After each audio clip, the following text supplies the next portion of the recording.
Hey guys, I'm gonna keep this short, but if you aren't already aware, I started a GoFundMe. Why am I doing this now? What could I possibly need money for? I'd like to be able to pay my actors. I'd also like an easier time editing. But in order to do that, I need your help.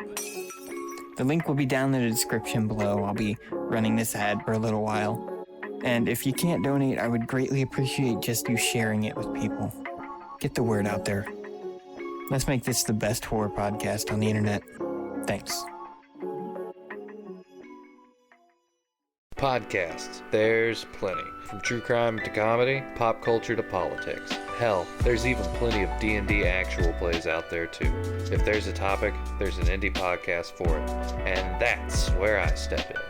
Welcome to Dungeons and Podcasts. At DMP, I take your favorite TTRPGs and your favorite indie podcasters, combine them together for everyone to enjoy. So come on, let's roll the dice. Dungeons and Podcasts is available on Spotify, Anchor, Apple, and Good Pods. Hey guys, Dustin here. So I just wanted to say that episode 2 went really well. People seem to enjoy it quite a bit, so we're going to continue going with the using actors thing.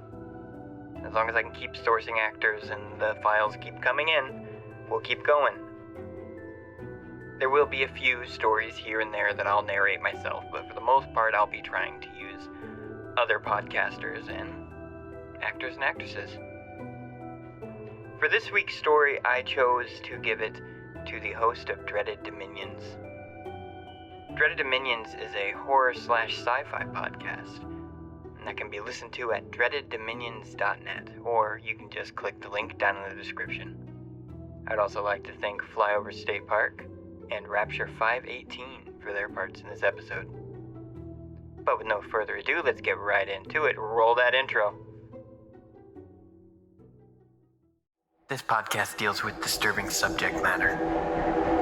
Listener discretion and headphones are advised.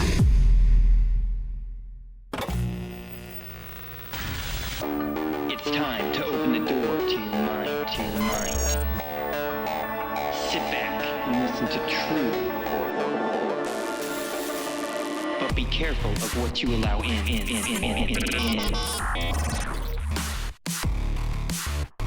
Because it's time to go through the fog.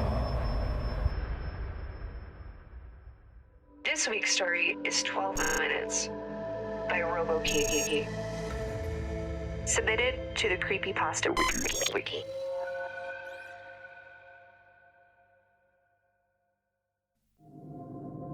In the fall of 1987, local news channel WSB TV2 of Atlanta, Georgia, was attempting to fill a scheduling gap in their Sunday morning lineup. After a few solicitations by local business owners, they decided to allow the young Reverend Marley Sachs to take the available hour block to do a religious-themed show. It premiered October 18th with little promotion. The show was standard religious fare and consisted of the Reverend sitting in a simple chair reading passages from the Bible to the camera and discussing their interpretation and significance to our modern day-to-day life. The show received a reasonable number of viewers, and it continued to be shown into early December. It was then that the studio began to receive extremely strange complaints from the viewers of Words of Light by Reverend Marley Sachs. The calls were from women, and women only, who vaguely referred to uncomfortable feelings they had at very specific intervals during the program. They described feelings of nausea, back pain, dizziness, and blurred vision. These callers, for no discernible reason, were convinced that it was the viewing of this program that was causing these symptoms. It was determined, after 3 weeks of complaints, that these feelings were happening at roughly 12-minute intervals during the course of the program. The small studio staff checked all recording equipment, both audio and video, and found nothing faulty. When the Reverend was made aware of these incidents, he merely shrugged and stated cryptically that some can't handle the Word of God. The head of the studio, at a loss to explain the cause of these complaints, decided to continue running the program. By February, viewership had dropped sharply, and it was decided to pull the plug on the show. The studio head figured it would be more prudent to spend as much time as possible on the news stories that had the other two local news networks abuzz, the miscarriage epidemic. The number of healthy, pregnant women miscarrying in the Atlanta metropolitan area had reached over 300. the CDC could find no discernible cause for this terrifying occurrence. The Reverend took the show's cancellation with what could only be described as abject indifference. When informed, he made no protest, merely nodded, almost knowingly. He left the studio after the last episode was filmed without so much as a word and dropped off the face of the earth. No one ever heard from him again. Not his former congregation or any member of the church. The studio moved on, filling the slot with an infomercial and continued to concentrate on the miscarriage story.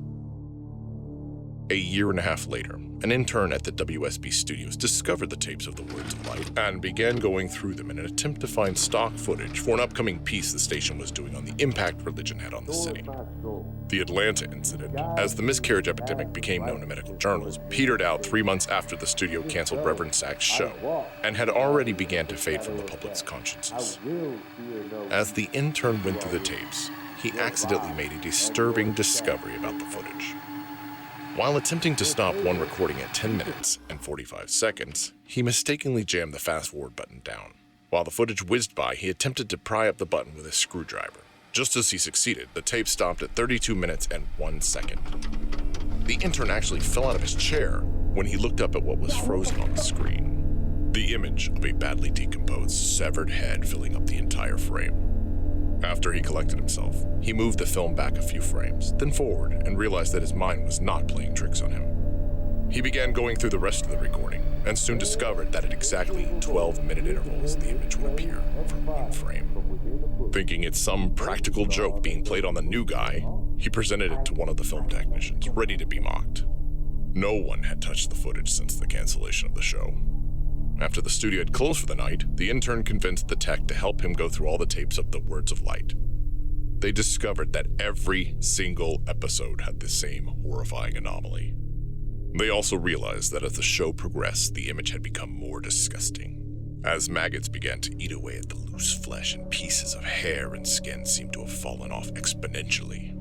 The tech made clear to the intern that what they were seeing was technically impossible, since the film itself showed absolutely no signs of splicing, and he himself had been at every filming of the show and knew of no time when this image could have been inserted into the frame. All of this was presented to the studio head, who, fearing some kind of backlash over allowing this to get on the air, ordered all the tapes destroyed. He told the intern and tech that he had no interest in knowing who did it at this point, only that covering our collective asses is all that's important now. He demanded that they mention this to no one. The tech easily moved on, remembering the incident as a darkly funny personal anecdote. But the intern wouldn't let it go. He made copies of as many tapes as he could before they were wiped, and took them to see if he could find anything else in them that might point to who did this or why they would. A week later, he attempted to rope the tech into helping him again, saying that he believed he had discovered something even more disturbing than the images themselves.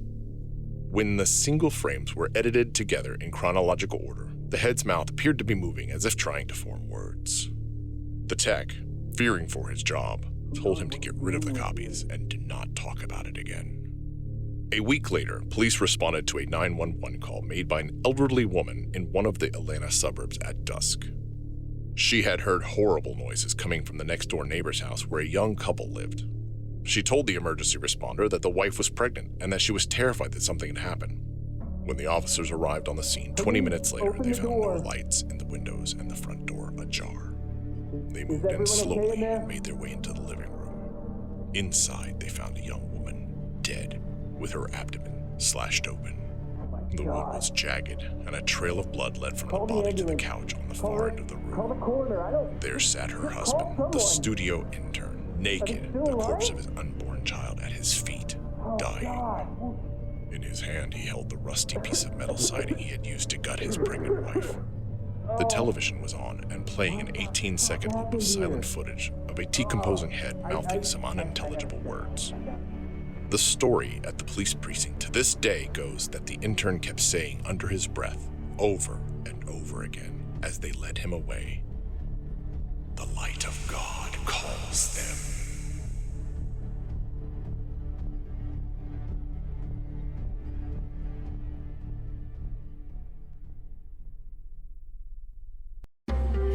Through the Fog is recorded and edited by Haptic. Intro and outro by Katie Kemp. For more stories, go to www.throughthefog.org. We'll be back in 2 weeks, so keep your eyes on the fog.